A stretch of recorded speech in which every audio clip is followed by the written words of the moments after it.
I still don't get it. Why implement very costly solution to confirm the rules of the game are preserved and not use it properly? It seems to me like all the referees when they enter the VAR room put on some black glasses and turn into Neo in Matrix. No, I mean the one from the third movie. Yeah, that blinded version, closer to the trilogy's end. The VAR protocols are created to step in only in crucial moments? Then why they don't? Remember recent Barcelona's comeback in the game against Benfica? Last minutes of stoppage time and Fermin pushes Barreiro and hits him inside the box and then lays upon him, hitting the ball away, which resulted in Rafinha's winning goal. Danny McKelly got a signal from the VAR's ref that there was no foul. But it was! And I think his job was to call the main referee to watch the episode himself one more time. Come on, it's the final moments of the game and Danny wasn't in the right position to see the moment during the live play. But VAR commits a silent crime and says no foul and Barcelona wins. Not to mention the necessity of VAR being implemented in the first place was because of the Barcelona's last kinda stinky comeback versus PSG. Remember that 6-1 game? I bet you do.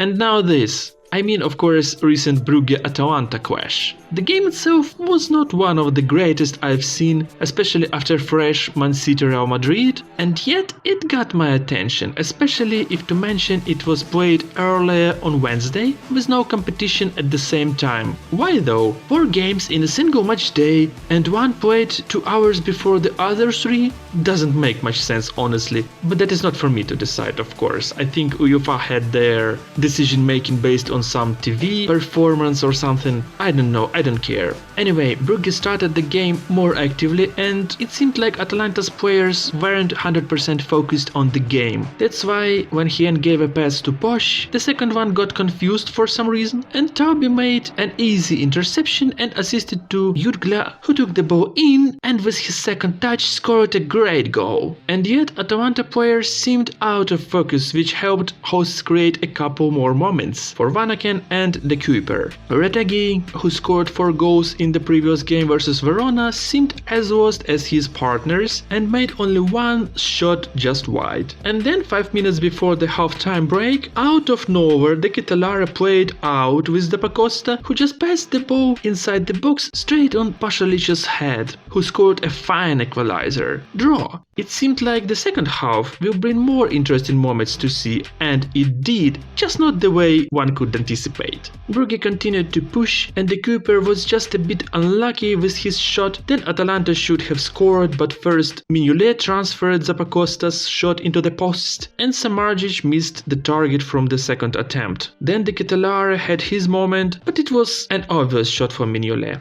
And when the game was almost over, Nilsson decided to follow him inside Atalanta's box and with absolutely zero chance of getting the ball, hit defender's finger with his nose or something and fell. Ref said penalty and VAR confirmed his initial decision. But why? That wasn't rude or intentional at all. Maybe there was a tiny touch, but not that big for Nilsson to fall and show everyone how he got his nose or eye or butt removed. I mean, that guy honestly deserves an Oscar for that performance. Ken was hugely surprised that penalty decision remained after VAR ref's review, so of course he argued and got booked together with Taubi and Cuadrado. Because why the VAR refs didn't call the main ref to watch this on the replay? If the qualification of the referees was just a little better, we could have seen the result as in the next game between Celtic and Bayern Munich. But unfortunately, that was not the case here.